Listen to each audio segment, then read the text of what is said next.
Thank you. Okay, let's hear next from Richard Donovan and Sonia McKenzie, please. Whoever wants to go first. Chair Denbrough, members of the committee, thank you very much for your time. My name is Richard Donovan from the Oregon School Boards Association. Happy to kick off the opposition to this bill. Tough call to follow 6 or so legislators who are supportive of this bill, but I think that it's important to begin by saying that a lot of things you're hearing from your colleagues and that I expect you'll hear from educators that are going to testify today are true. There's a workload, there's a class size problem in the state. And, reading this bill would not present a solution to that. This bill is about labor negotiations between school districts and school district employees and bargaining. And right now, it is permissible. Class size is a permissive subject of bargaining, and many districts, dozens of districts across the state, it varies a little bit year to year, have some sort of caseload or class size discussion or part of their contract. I think that as we consider the recent steps that Oregon's made towards improving graduation rates, a lot of these have been built upon a backbone of equity-based investments, and a focus on justice, especially for our systemically, traditionally underserved students. A mandate to bargain about class size is about labor imbalance and equality. And we have moved away from equality in education and moved towards equity. There is limited data here. Is a school board member in one of the school boards in my district. And happy to have you. Thank you. Thank you so much for the welcome. Thank you, Chair Denbrough, Vice Chair Thompson, members of the committee. For the record, I'm Sonia McKenzie, and I serve as Chair of the Park Rose School Board and serve as Vice Chair of the OSBA Board of Directors. So I want to thank you for your time today. And I also want to acknowledge the very real concerns that I think have brought us here today, the discussions about staff workload and specialized attention for students. So, however, I do want to share with you why I don't think SB 580 helps to address either of those issues in a meaningful way.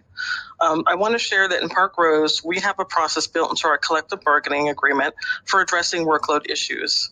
But in my opinion, requiring districts to bargain over class size is a poor stand-in for workload concerns, particularly given how limited districts are in their ability to make class sizes smaller. Current class sizes are a product of the many variables it takes to make our budgets balanced. Median class sizes across our 4 elementary schools in Park Rose currently range from 24 to 27. If we were to add an additional classroom per each elementary school, that would be an additional cost of $500,000 just in salary and benefits to the teachers. So our district's current margins are very thin, and that level of staffing increase would require cuts elsewhere in the budget. Secondly, even if the staffing increase were feasible for Park Rose, we would also have the issue of simply not having the space for additional classes. The only real way to reduce class size is to add more classes. And I've just shared with you why that isn't feasible in Park Rose. If SB 580 were to pass, this may help staff feel better compensated for the work they do. It does, however, not result in any direct improvement to services to students. So in fact, I would argue it does quite the opposite. And so my biggest concern is which students are most impacted by such a shift in funds.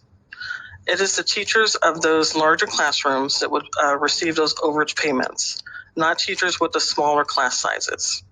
So I see the focus on shifting the funds overpayments as an equitable use of resources, as Richard had mentioned. But until we have the funds and space to make these reductions, I believe that we need to thoughtfully target our resources to where they are most needed, and that is investing in additional supports for our highest need students. So thank you for your time. Thank you, Sonia. I do have a question, Richard, and I know that class size used to be a mandatory subject of bargaining, and was for years and years and years, decades and decades, until the mid-90s when there was what I might call a politically motivated labor bill was passed, and class size was lost its mandatory status. And from my perspective, it seems that class size really is related to workload. I think you mentioned that.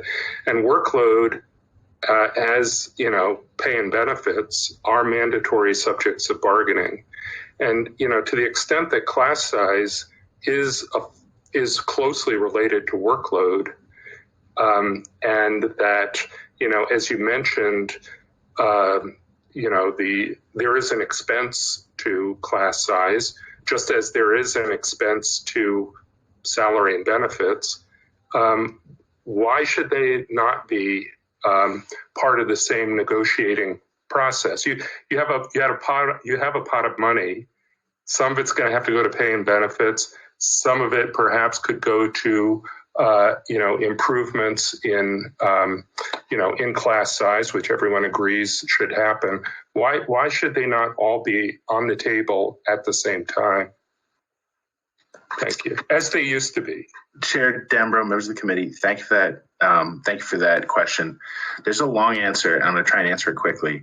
I submitted testimony in previous years. I didn't do it this time, but there's the history in Oregon is it kind of bounces in and out of mandatory and permissive. In terms of whether or not it should or should not be considered workload, and I don't mean to make that semantic trick of putting workload together, I think it's important to recognize the valuable voices of employees and the amount of work that they're doing, especially certain specialists, special educators, speech language pathologists, lower grade teachers. All educators are important to recognize. I think historically, the reason that we have not, since 1995, since kind of the ERB rulings in the late 80s, considered this to be a mandatory subject of bargaining is districts do not have control over the amount of money that comes to them, and do not have control over the amount of students that are legally required to be extended services. And so there has been this acknowledgement that we have to teach everybody who comes in, and there's no mandate that we are funded adequately to do so. I think in terms of the actual compensation and benefits, those are pretty much settled law. When it comes to labor law, those are workload conditions. And I think also, you know, it's really important to recognize that it's possible to talk about this already, and many districts do. I use Portland as the example, but there are varieties on this theme throughout the state. And so I would rather not have the legislature tip the balance of a labor negotiation in a way that could be damaging for students, because ultimately strikes are the worst. Strikes lead to learning loss. Strikes do real damage in communities. And again, I want to come at this from a place of good intention and acknowledge the complaints about class size, and also say class size, bargaining over class size does not include the amount of adults in a room. There are whole other sectors of volunteers and employees that would not be covered by this. So if you want to talk about the actual ratio of adults or target, you know, specialists or certain classifications of employees that are struggling, I think we'd much rather talk about funding for them than giving another reason to disagree at the bargaining table with our employees. Thank you, Richard. Any other questions, colleagues? Okay, then let's go to Tia McIsaac. Next, we have Itan Udosanata and Morgan Allen, please. Good afternoon, Chair Dambro and members of the Senate Education Committee. My name is Ethan Udosanata, and I serve as president of the Coalition of Oregon School Administrators. I'm here today on behalf of 2,500 members across Oregon, asking you to oppose Senate Bill 580. While we can all agree that large class sizes are a challenge for our staff and students, and it must be addressed, this bill will pose serious challenges for our school districts and likely lead to more inequitable outcomes for our historically underserved students.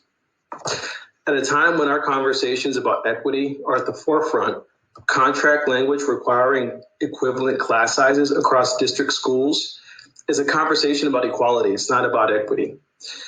It may make it harder for districts to invest resources in schools and students that need it the most, or their engagement or educational experience.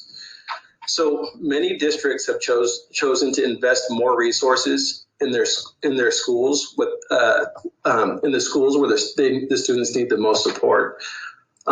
Schools with large numbers of English language learners students in poverty, historically underserved students, or students with disabilities, and small remote schools or schools with large numbers of students who are at risk need more resources in order to achieve equitable outcomes.